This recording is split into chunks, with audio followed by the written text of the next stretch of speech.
You've probably seen people walking into cruise security with a clear plastic bag full of pills. It looks practical until it gets them pulled aside for a secondary check. Because in 2026, cruise lines and port authorities have quietly tightened how medications must be packed. Today, we're breaking down the newest medication packing rules for cruisers, the mistakes that can delay boarding, and the smart fixes seasoned travelers swear by. Stick around till the end. The bonus tip could literally save your vacation if your luggage ever gets lost at sea. Let's dive in.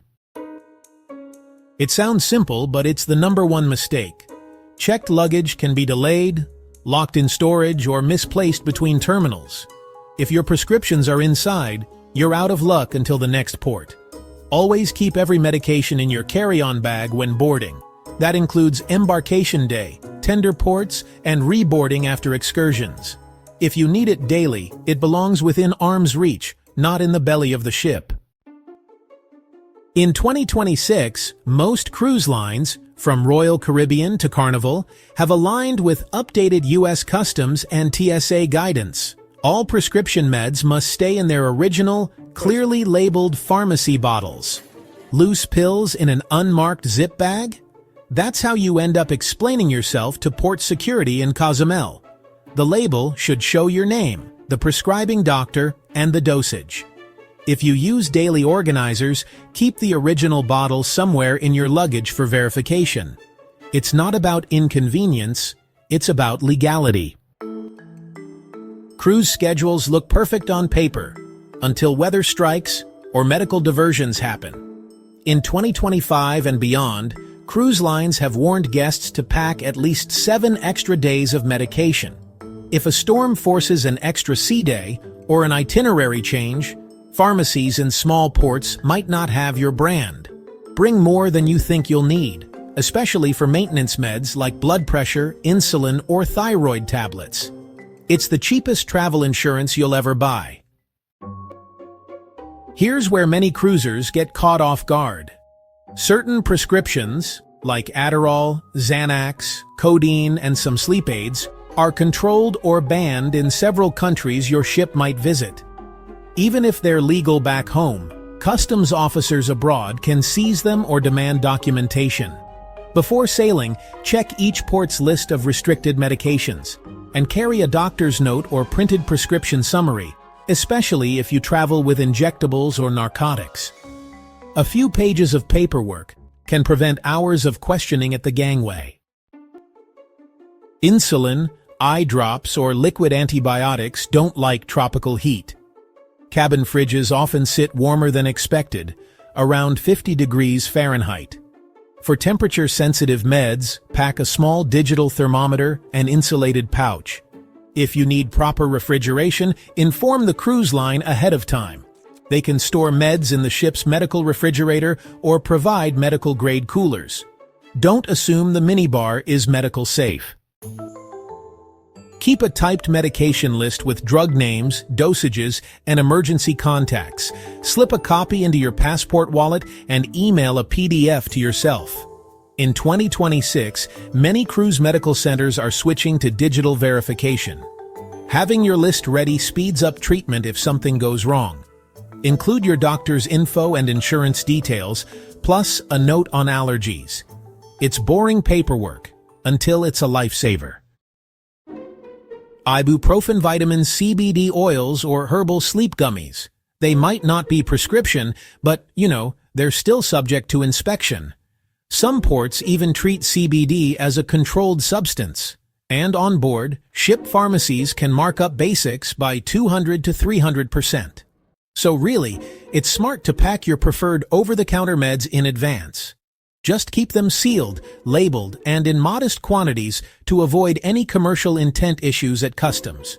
You'll save money and, honestly, headaches, literally. Every cruise ship has a medical center, but it's really designed for short-term care, not for managing chronic conditions. They can treat infections, injuries, or motion sickness, but they can't refill prescriptions for your blood thinner. If you run out mid-voyage, the doctor can sometimes arrange a port pickup. But yeah, you should expect fees and delays. That's why cruise lines now urge guests to carry a medication buffer bag with at least 2 weeks of essentials. Think of it as your floating first aid kit. But smarter. Most cruisers fly to their embarkation port first. So remember, TSA rules apply before you ever reach the pier. Medications are exempt from liquid limits, but they must be declared and screened separately. Use a clear plastic case or pouch, not a flimsy sandwich bag, to pass security smoothly. And once you land, keep that same carry-on with you through cruise embarkation. It avoids double checks and keeps everything consistent between agencies. This is where 2026 is heading. Pharmacies and doctors now issue digital prescription QR codes and telemed verification. Store these on your phone and in the cloud. Apps like MyChart and AirDoctor let cruise medics confirm authenticity if your bottles are lost. You can even sync your medication schedule with your smartwatch for reminders at sea. Technology finally caught up with travel. Use it.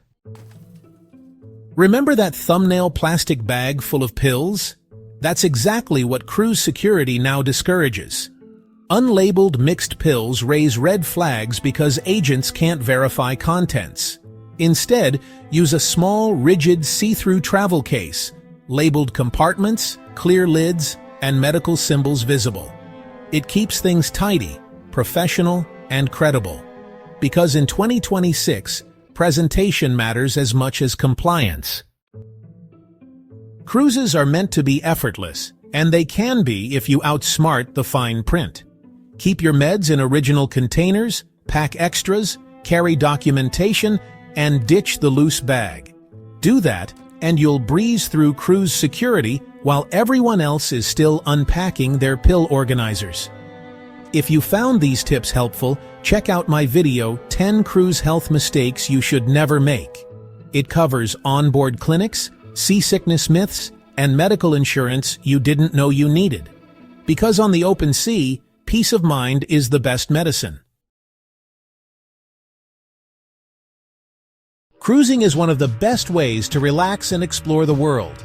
But your stateroom isn't just any hotel room, it's part of a ship with unique rules. Some simple mistakes can lead to damage, fines, or even being asked to leave. Others might just make your vacation a little more stressful than it needs to be. I've been on quite a few cruises, and I've seen these things happen firsthand. So let's walk through 20 things you should never do in your cruise cabin. Smoking inside cabins is strictly prohibited on almost every cruise line. It's a serious fire hazard. And trust me, smoke detectors are very sensitive. Even e-cigarettes and vapes are treated the same. If you're caught, you may face fines or removal from the ship. Designated outdoor smoking areas are always available. It's safer and avoids a whole lot of trouble. It might seem like fresh air makes it okay, but it's still not allowed. Most cruise lines ban smoking on balconies for safety reasons. A stray ash in the wind could land somewhere dangerous. Yes, some European lines allow it, but North American ones usually don't.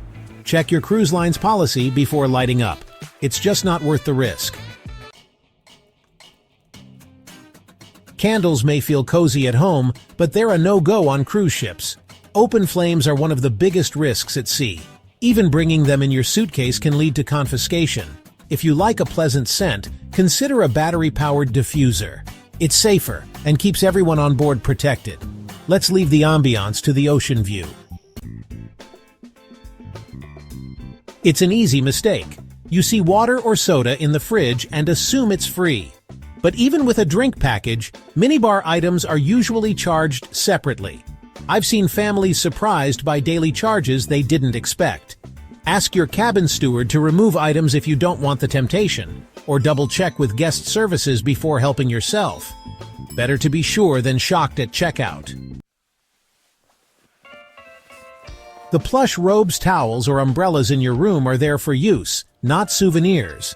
Unless the cruise line gives them to you as a gift, they'll be added to your bill. Binoculars on Alaskan cruises? Also borrowed, not yours to keep.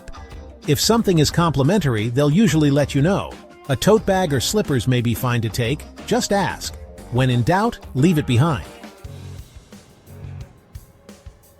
Your cabin steward works hard, often cleaning your room twice a day. Removing automatic tips cuts directly into their income. If there's a problem, speak with guest services before adjusting them. But for most guests, leaving gratuities in place is the right thing to do. A small extra cash tip at the end is always appreciated. Kindness goes a long way on the sea. Irons, steamers, and anything that heats up fast are fire risks. They're not allowed on board and may be taken during luggage screening. Wrinkle release spray or Packing Smart can help instead. Some ships have pressing services or laundry rooms for passengers. Extension cords are also often restricted. Check with your cruise line. Safety rules at sea are strict for a reason. It might seem harmless to hang a bathing suit or shirt from a sprinkler, but I've met folks who did that and accidentally triggered the system. Water flooded their entire room and neighboring cabins. There's usually a retractable clothesline in the bathroom, or pack a few magnetic hooks for drying items. Let's avoid indoor rainstorms. If you open your cabin door and balcony door at the same time, a wind tunnel effect can cause things to fly, or doors to slam shut. One guest even injured their hand that way. Always close one door before opening the other. Your fingers will thank you. Balcony railings are meant for safety, not seating. Even leaning too far over them can be dangerous. Cruise ships rarely have accidental falls, most are preventable. If you have kids or grandkids with you, keep balcony doors locked. There's also a child safety latch near the top. Enjoy the view, just from a safe distance. Walls in cruise cabins aren't soundproof. Your neighbors can hear loud music, shouting, or TVs. Respectful noise levels help everyone relax and enjoy their vacation, especially in the early morning or late at night. Cruising is all about peace and quiet. Let's help each other keep it that way. At bedtime, remember to turn off your balcony light. That light shines right into your neighbor's cabin. It can be bothersome, especially when the ship is docked. Small details like this go a long way in being a good cruise neighbor. Close the curtain and switch off the light. Everyone gets a better night's sleep. Cabin doors are heavier than they look. Letting them close on their own creates a loud bang. Be mindful when entering or exiting, especially early or late. Hold the handle and guide the door shut. It's a small gesture with a big impact. Your neighbors will appreciate it. Cabin stewards are efficient and may come in with just a quick knock. If you're napping, showering, or getting ready, hang the sign. It's the best way to protect your privacy. You can also use the makeup room sign when needed. It helps them plan their rounds too. Clear signs equals smooth sailing. Cruise ship plumbing is delicate. Even flushable wipes can cause clogs or damage the system. Stick to the provided toilet paper only. Need to dispose of other items? Use the trash bin. A blocked toilet isn't fun for anyone, especially at sea. Even if your child is just napping, always stay nearby. There was a case where staff removed a sleeping child, thinking they were left alone in the cabin. It caused panic for the parents, but it was preventable. Use onboard childcare if you need a break. Your peace of mind matters most. You packed everything, except your passport or wallet. Once you leave the ship, you often can't reboard. So check the safe, twice, before leaving your room. It's 5 seconds that can save you major stress. Start your travel day off right. It sounds silly, but it's happened. Cruisers tying fishing line to their balcony and dropping bait. It's dangerous, against cruise policies, and not the place for it. Cruise ships are not fishing boats. Please don't treat them like one. Let's keep the ocean safe and clean. Balconies are often visible from nearby ships or decks. There may also be cameras in public-facing areas. So if you're walking around unclothed with the curtains open, let's just say, people might see more than you intended. Draw the blinds when dressing. privacy is still in your control. Hanging clothing outside can block views or blow into the ocean. It's also considered a fire hazard by many cruise lines. Stick to the bathroom line or hooks inside the room. Wet swimsuits? Let them drip inside, not overboard. Let's keep the sea free of flying towels and your belongings where they belong. Cruising is all about enjoying life without the usual stress. But small things in your cabin can make a big difference in your experience. Avoiding these 20 simple mistakes helps keep your trip smooth and relaxing. If you found this video helpful, give a thumbs up and subscribe. And if you've ever seen someone break one of these rules, tell me below. I'd love to hear your cruise stories.